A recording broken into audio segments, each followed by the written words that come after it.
Good afternoon. I'm Helen Postel Hudson with AMCS.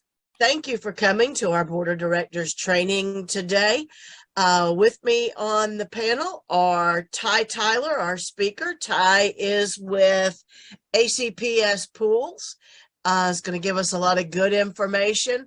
Also today is Amanda Heaton with AMCS that many of you are familiar with. So without further ado, Ty, if you will welcome and go ahead. Well, thank you for allowing me to speak, and welcome everybody joining. The main premise we're going to discuss today is just the overall umbrella with swimming pool maintenance and renovation work and how it ties into DHEC. The commercial swimming pool business in South Carolina is heavily regulated by DHEC. From the inception of the drawings and the building process all the way through the annual maintenance. In the last 10 years, enforcement, all state agencies, not just DHEC, but all state agencies have really stepped up enforcement. And just swimming pools alone, annually, the state is generating about $300,000+ in enforcement penalties. So this is, we've never seen that before. And it's just to force people to really, comply with the code. It's the last thing they want to do, but we get a lot of people out there that just don't believe that they have to do it. So this is their response.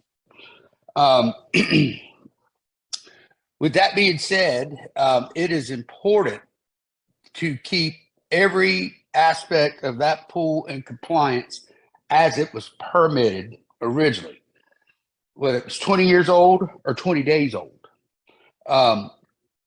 This is going to include, the signage, the foot washes, the hose bibs, the water fountains. Those have been hot items on the annual inspection for the last 5 years now, along with the gates and gate access. The gates have to be self-closing. You can't prop them open. If they don't close, it's an immediate closure. The pool is closed until it is fixed. So that is probably one of the most common problems that we've seen with these typical aluminum gates. The hinges just need some maintenance each year. Also, the other aspect on top of the signage is the telephone. The telephone, as written, has to be a hardwired landline phone. However, they are given variances for these call center type phones, direct 911. One example is the King's 3, which is a cell backup.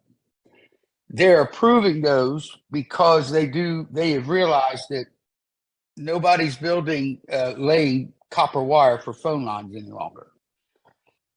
So it's real simple to get that, go through that process. Just send them a change order, they approve it, and let you go ahead and install it.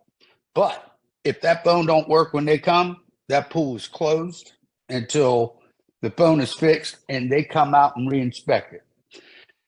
They used to be very, very accommodating and let me verify it for them, but it's all tied into liability, and that's why they want to verify it. And guys, the phones always break at 3:30 on a Friday afternoon, and DHEC doesn't work on Saturdays. So it's important that if we got an older phone out there, that we have a plan in place to have it serviced once a year. It's important for the pool operator to check it. We make our guys check it daily. And things can happen, weather events, things like, with all the construction going on, there's a lot of things that can happen. So when it's checked and signed off in the book, at 12:03 on Friday afternoon, that phone worked. But there's always the risk that at 3:30, there may be a problem. So keeping the phone service is really, really important. Water chemistry is the other aspect. DHEC, kiddie pools and spas are the hardest thing to maintain. Small bodies of water are the most challenging to maintain. And every certified pool operators manual that we have, it says that, it has a statement in there to that effect. The state of South Carolina requires that all kiddie pools and spas be equipped with the chemical controller. And what that does is it measures the set point and the readings in the water, and it doses the chlorine as it's needed versus not having a controller. You're just pumping chlorine in there 24/7. I've been using these controllers strongly now for 20 years, and I highly recommend them on all bodies of water, particularly in this marketplace where chlorine prices are still unstable. They've gone up from $1.50 a pound up to $6 a pound in the past 2 years. I'm sure people are seeing that on their maintenance bills. Let's see. You're getting 2 or 3 inspections a year. The DEC inspectors are, they're young adults, mostly college kids. And, they're going down, they've gone through some training. They've gone through 2 days of training up at the state, and then they're having to go and fill out all these, they fill out these electronic forms. So they don't check for everything like they do on a final inspection, but they will make notes of things that don't look right. Chips in the plaster, chips in the deck, uneven deck, broken tiles. All of these things can be considered a non-compliant violation. And, you've got 10 days to get it repaired, unless it's a repair that's, not feasible at the time.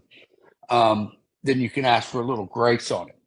And I suggest anytime that those show up on any reports that you always call and get it on the record, because if something else triggers your pool to an enforcement action throughout the year, they will count those towards those enforcement. However, if you've called them and discussed it with them, they are, they will give a little bit of latitude and some flexibility on it. They're not the enemy. They are, they're a regulatory body, but they do have a customer service factor that they do stand by. So the one thing that I can really say is that if you've got a problem and need them to come out or reinspection like with a phone, they really do go above and beyond to try and get there in a reasonable time frame. So that's a good little peace of mind feeling. All operators in the state of South Carolina have to be certified through a specific list of certified pool operator agencies. Every employee should be certified, and that will be the next change coming, where that's going to be put in black and white where they will have to be. But also in the commercial world, the South Carolina Department of Labor licensing and regulation, any commercial work in South Carolina in excess of $5,000 has to be done by a licensed commercial contractor in that specific area. In this case, there's a swimming pool. There's a swimming pool classification. You can Google pool services in Charleston, South Carolina, and probably get 200 names, but you'll probably find less than a dozen that actually have that LLR license. They're requiring that license number on all change orders now for accountability. They are enforcing any properties and operators who don't have that license. And the biggest thing about this license is there for your protection. If somebody owed you a warranty duty, or they needed to finish the job and they were, kind of just giving you excuse and not coming out, you threaten to file a complaint against that license, they'll be there within 24 to 48 hours because it's not an easy license to get. You have to open your books, and you have to be very, very knowledgeable, not in just swimming pools, but state law and accounting practices. So they really, really vet anybody that's sitting for that license. that license really also establishes some strong credibility for the contractor that you're interviewing for future work. So don't be afraid to ask for it if you're ever sitting down taking bids for a resurfacing project or for a major overhaul.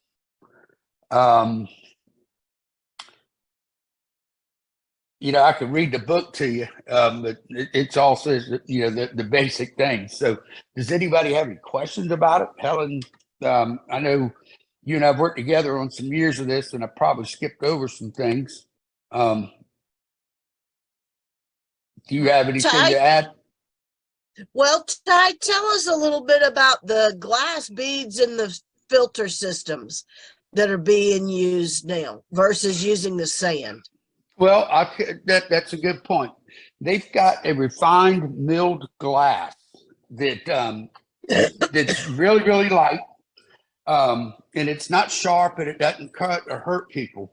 But what this does is sand filter out. The measurement of sand filtration is 15 microns.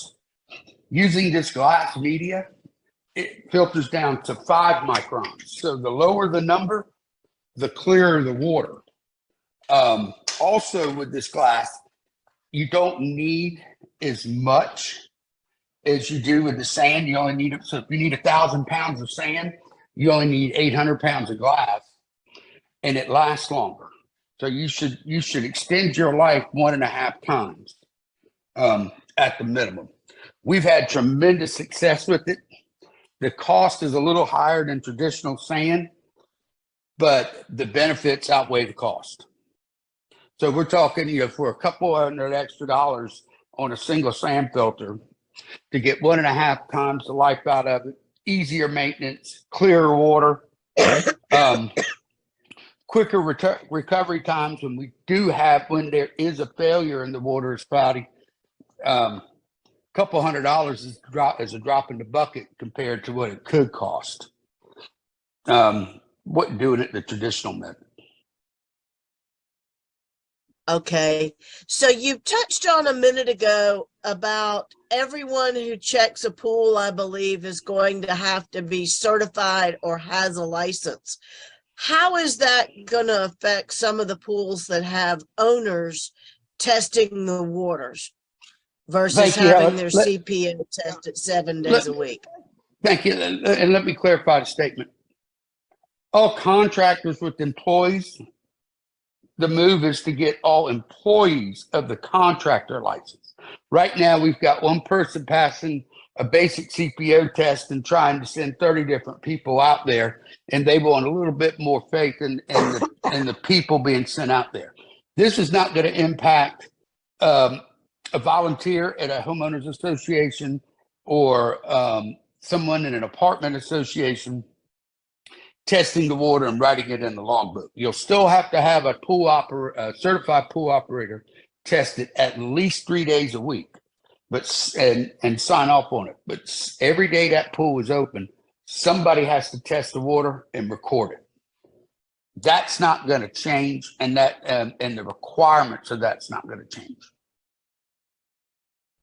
Okay. Do anybody in the audience have any questions?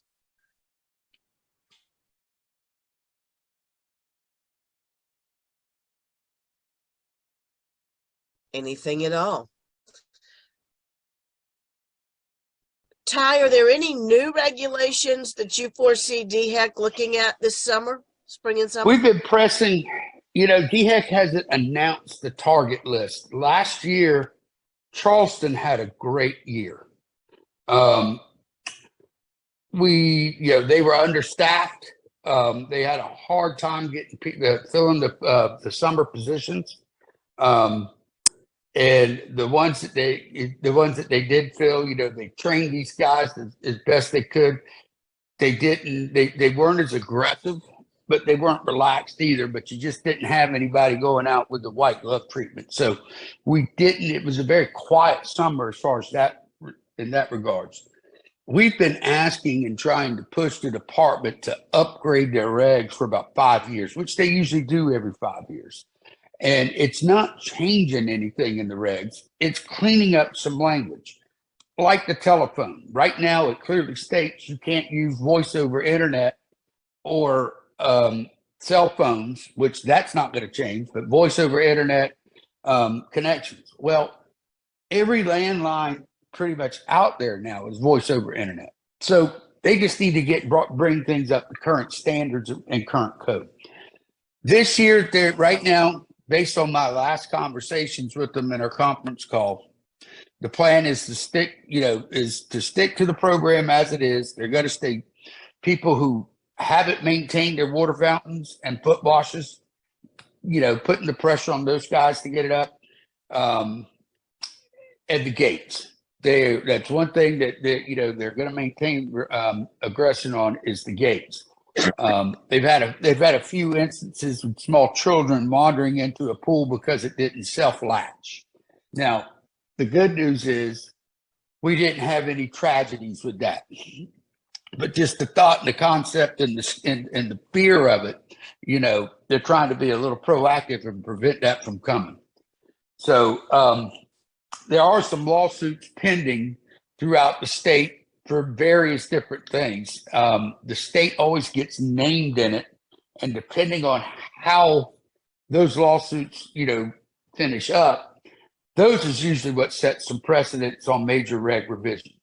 And right now, there's no talk of doing it on their side, but there's a lot of pressure on getting it done because of the changing of the times and some of the dated language in the reg.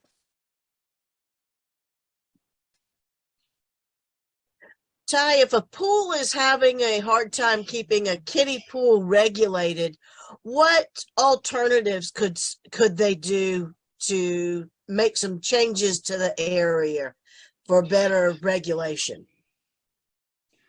What we've seen, a lot of times we've been removing more kiddie pools and spas that we're than installing. What we're seeing older associations do, they're really trying to invest in their amenities because some of the newer associations coming out have a lot more bells and whistles. They have beach entries or large steps, sometimes a pool within a pool, water features, splash pads, and the pools built in the 80s and early 90s were just vessels. They were just bodies of water with steps, benches, and kiddie pools, and that was it. So there on the renovation side, we've been going in and shooting what we call a sun ledge or a large first step, which allows, and which has been a huge hit because it allows moms to sit in that 6 inches, 3 to 6 inches of water with their toddlers and get their time. And the pool recovery, and should an incident happen, is a lot more forgiving than it would be in that baby pool. When we have a fecal contamination event, it is, that's usually the threat of E. coli.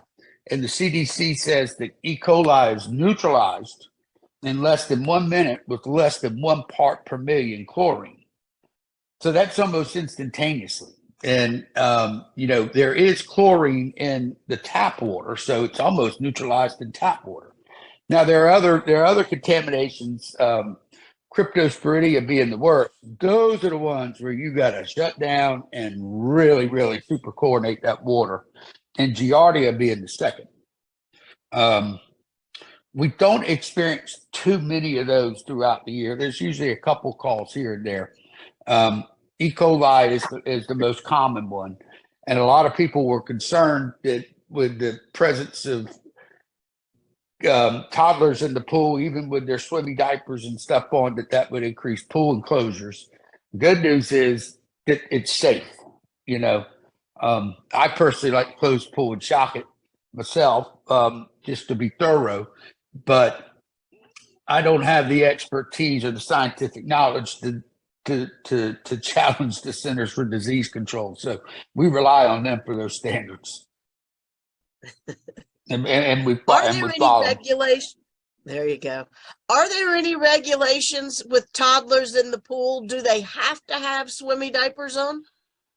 There's no written regulation that says, and that's the one thing about the DHEC regulation.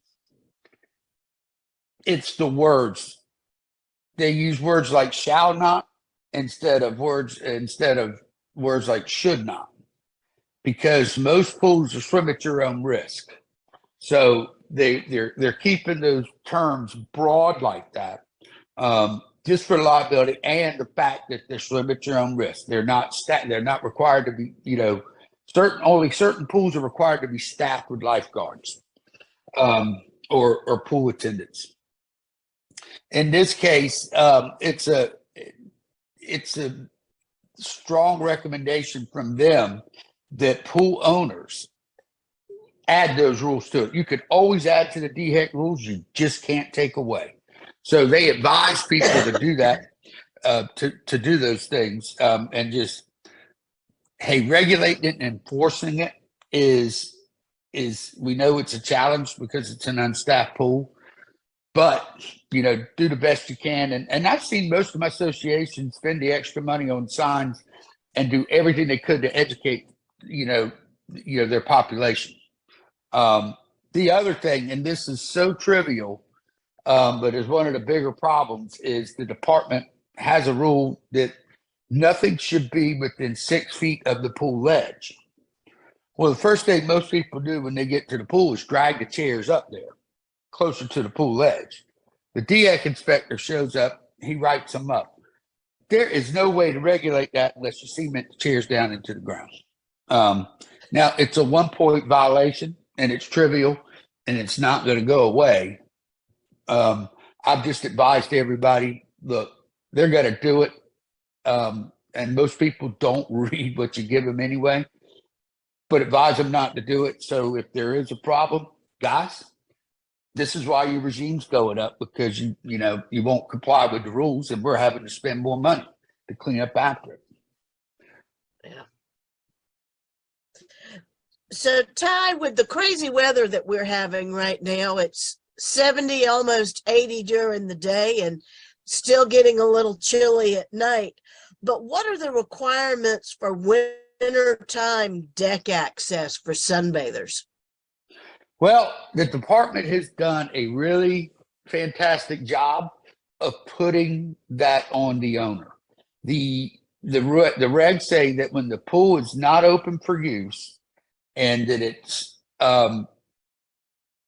not being maintained to code, that means somebody's not testing it daily and recording it, that the gate should be locked and a pool close sign be hung up. However, the legal department, a precedent was set about 10 years ago that the deck is considered a separate amenity from the pool. So you have to cross the deck to get to the pool. So now the department has said, hey, since from a legal term, that's the way we're viewing it, you can allow people to use the deck, but you have to post pool close signs and no swimming signs all around the perimeter of the pool. Well, the problem with that is that if somebody were to go into that pool and it not be in a compliant, it not be in compliance from maintenance and whatnot, because it's the off season, and there's an incident, they have to come out and inspect, they're going to treat that pool, even though you may have a letter, and even though there may be signs up, they're going to treat that pool that it was open and non-compliant, because they have to report the condition of the pool at that time, because the expectation is some sort of legal action coming. So they turned around, they put it back on the owner to regulate and manage. And if you're going to do that, you better make sure that everything's right, just in case. Most associations keep that pool closed until it's open. So, like there were some people laying out in an apartment pool I visited yesterday. I didn't blame them. I wanted to be on the boat. It was a beautiful day. But, there was no signs. There was nothing up. There was risk exposure there. So that's the real challenging part with that. The other, because nobody wants to pay, or it's not that they don't want to pay. The cost of paying for the additional services to have that maintenance year round is, it's a budget buster, and it's very hard to justify for the select days we may get in January, February, and March. Yeah. So, Ty, you hit on signs. Periodically, associations want to add signs to the pool, or they don't like the standard DHEC ordered signs. Can they just have any signs made with any font? No. Yes and no. The shallow water, no diving sign, and the no lifeguard, swim at your own risk, they have to be, the font letters have to be 6 and 4 inches. And they're very clear on that. And they come out, they pre-measure, they take a ruler and pre-measure little, heavy bond paper to give to their inspectors. And they come out and they measure those letters. I've even found the mass-produced sign. I've had to have some debates with them because I can't explain why the mass-produced sign that we've used for 30 years, the letter shrunk a little bit. Maybe they had a bad batch printing, but when we buy those signs, we should, because of the consistency, why do we have to go and, constantly remeasure it? Well, a few years ago we did because we found those issues. So if you're going to get a custom sign, you can do that, but as long as you follow the font requirements. And the pool rule sign, there's 17 listed rules on there. There's no font size requirement, so you can make your own pool rule sign, and you can add your rules to it. You just got to make sure you've got those 17 basics in there. The telephone sign is the same way. And now we have these emergency cutoff signs. That's another one that has a font issue. You've got to have, and I think there's a color issue on that too. I think it has to be in red. All the rest of them have no color requirements. What type of equipment is now required to be poolside? Used to be you had to have the throwable, the backboard, and the shepherd's crook. Are those still required, and is there anything new that's required? In a type B pool, you have to have a shepherd's crook, 12 or 16 feet in length, depending on the size of the pool. You have to have one piece of equipment per every 300 linear feet. So if you've got 305 linear feet perimeter on the pool, you got to have 2 shepherd's crooks. Same with the life ring. You have to have a life ring with the rope 1.5 times the width of the pool. It has to be attached, and it has to have the float on the rope, just keep it in case the rope sinks. Most of these ropes are nylon rope, and we don't have that problem, but some people like to use different types of rope, so they want that float on there just so the rope doesn't sink down. You don't, at a type B swimming pool, which is your HOAs and your apartment and hotels, okay? They're classified as semi-public, semi-private pools. You don't have to have a backboard. But if you have a hybrid pool, a pool with a water slide or something like that that requires lifeguard, you will have to have a backboard. Let's see, so you got shepherd's crook, you got the life ring. First aid kits are optional. I recommend people that they put one in each bathroom, but they're not required.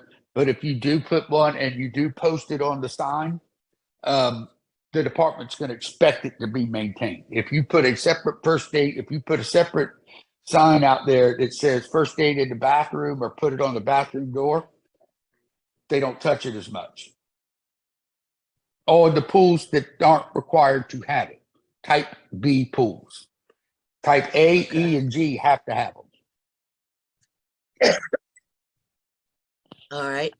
The rope that goes across the pool. Talk about that a little bit. Yes.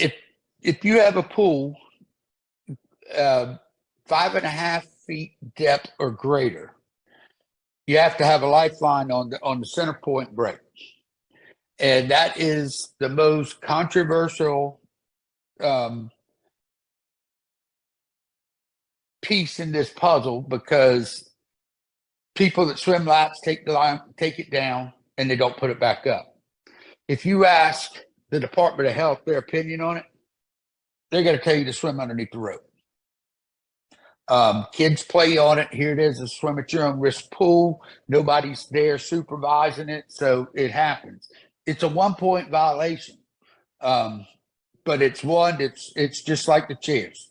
It's one that you can almost expect to see every year, because your service contractor's there for 15 to 60 minutes or so, a day or multiple times a day, and everything could be right when he's there. 20 minutes after he leaves, it could be wrong. So you got to have them, got to keep them up. People have tried to rig up permanent enclosures on them. All we've seen is people go home and get a steak knife and come back and cut it. Now, if you have a junior Olympic sized pool and you have keeping a dedicated lane for lap swimming, you keep that dedicated lane in there. And then if you've got this brake line issue, they're giving some latitude with that just in that lane, as long as it's on the other side. If it's up, from that lane over, they'll treat that lane as a wall. So that's, Okay. that's been the best solution and the best victory that we've been able to get out of them in those scenarios over the year. All right. Does anybody have any questions for Ty? If you do, please raise your hand. We'll turn the mic on.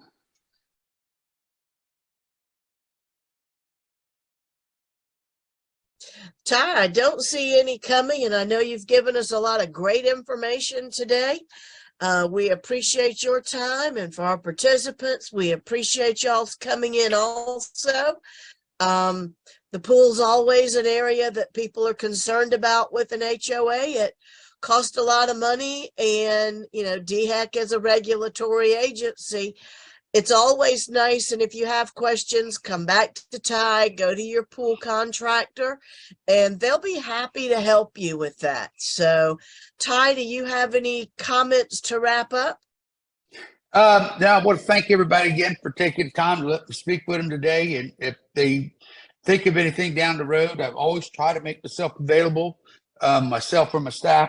Don't hesitate to call, reach out to Helen, and pool season will be here before we know it. So I hope everybody's ready, and let's have a safe and a good one. Well, thank you, Ty. We appreciate it.